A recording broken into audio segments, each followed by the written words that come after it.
Students dear students, यह video class 7th mathematics part 1 की है, जिसमें हम बात करेंगे परिमेय संख्याओं के बारे में।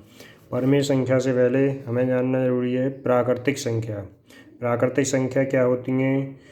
किसी वस्तु को गिनने में प्रयोग होने वाली संख्याएं प्राकृतिक संख्या कहलाती हैं। अर्थात हम कह सकते हैं कि जो गिनती होती हैं प्राकृतिक संख्या होती हैं। ये एक से शुरू होती हैं, यानी सबसे छोटी प्राकृतिक संख्या एक होती है और अनंत तक होती हैं, यानी इनका कोई अंत नहीं है। जैसे 1, 2, 3, 4, 6 जो भी हैं। इसके बाद आता है पूर्ण संख्या। पूर्ण संख्या, अगर हम प्राकृतिक संख्या में शून्य को और सम्मिलित कर दें तो सभी संख्याएं पूर्ण संख्या बन जाती हैं। पूर्ण संख्या ऋणात्मक भी हो सकती हैं और धनात्मक भी हो सकती हैं। पूर्ण संख्याओं को हम पूर्णांक भी बोलते हैं, जैसे 0, 1, 2, 3, 4 और -1, -2, -3, इस तरह से ऋणात्मक भी हो सकती हैं और धनात्मक भी। परिमेय संख्या ऐसी संख्या है जिनको हम P/Q के रूप में व्यक्त कर सकते हैं, यानी लिख सकते हैं, जहाँ पर P और Q पूर्णांक होते हैं, परंतु Q बराबर 0 नहीं होना चाहिए, यानी Q के स्थान पर 0 नहीं आना चाहिए। P के स्थान पर 0 आ सकता है, परंतु Q के स्थान पर 0 नहीं होना चाहिए। अगर Q के स्थान पर 0 हो जाएगा तो वो परिमेय संख्या नहीं होगी। जैसे 5/3 -4/7 परिमेय संख्या धनात्मक हो सकती है, ऋणात्मक हो सकती है, जो कि पूर्णांक के आधार पर चलती है, अभी आपको बताया गया। यहाँ पर ध्यान देने वाली बात है कि सभी परिमेय संख्या भिन्न नहीं होती हैं, परंतु सभी भिन्न परिमेय संख्या होती हैं। यानी जितनी हमारी भिन्न है, हमें ये दिखाई दे रहा है कि ये P/Q लिखा हुआ है तो भिन्न के रूप में है, परंतु ये ध्यान रखें सभी भिन्न परिमेय संख्या होती हैं, परंतु सभी परिमेय संख्या भिन्न नहीं हो सकती। जैसे देखते हैं हम 5/7 भिन्न है और परिमेय संख्या भी।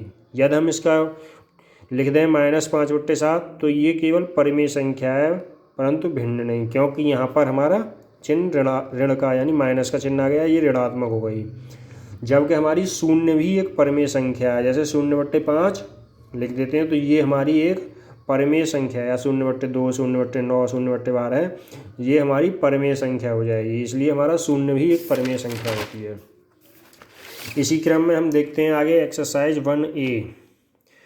1A में फर्स्ट क्वेश्चन, निम्नांकित पूर्णांकों को परिमेय संख्याओं के रूप में लिखिए।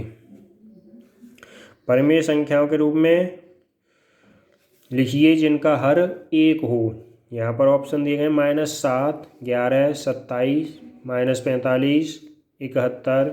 तो यहाँ पर हमें ऐसी परिमेय संख्या बनानी है जिसका हर 1 आ जाए। तो -7 के लिए -7/1, यानी हर 1 बनाना है, तो यहाँ पर सभी के नीचे हम हर 1 लगा देंगे और हमारी परिमेय संख्या बन जाएगी। जैसे यहाँ पर परिमेय संख्या बन गई -7/1। यदि 11 है तो 11 के नीचे 1 हर लगा दिया, 11/1।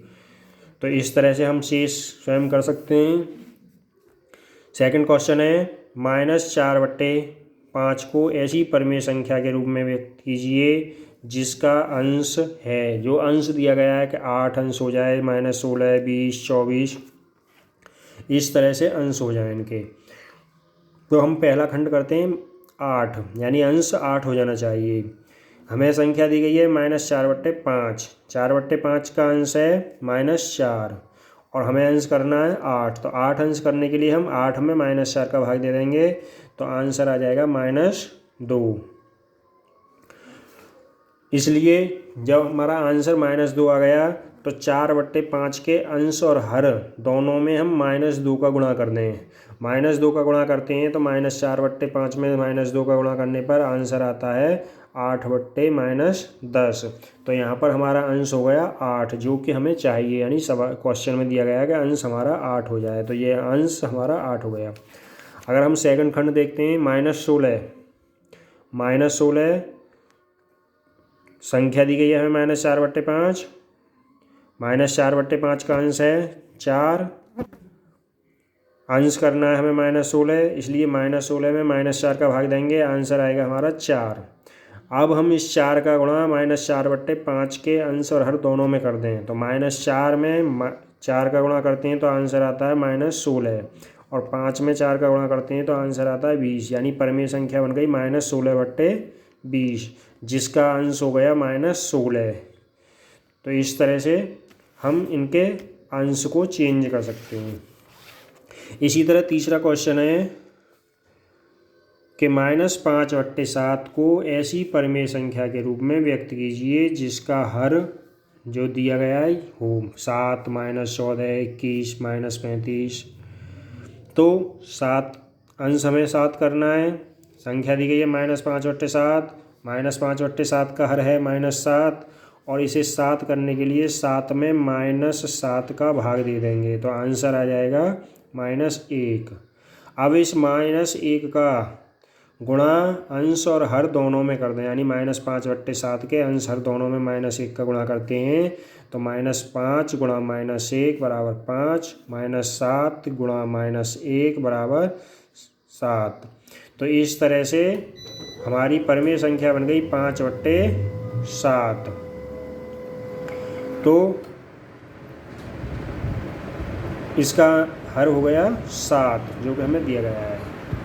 इसी तरह सेकंड खंड है हमारा -14, तो -14 करने के लिए हमें संख्या दी गई है -5/-7 का हर -7, -14 करना है, तो -14 में इसी तरह -7 का भाग देंगे, आंसर आएगा 2। अब 2 का गुणा -5/-7 के अंश और हर दोनों में कर देते हैं, तो -5 गुणा 2/-7 गुणा 2 बराबर -10/-14, और आंसर हो गया यहाँ पर हर हो गया हमारा -14, जो कि हमें करना है। तो इस तरह से शेष खंड गा और घा आप स्वयं करेंगे। इसके बाद हम अगले पार्ट में समझाएंगे, सेकंड पार्ट में शेष क्वेश्चनों को ध्यान से समझें।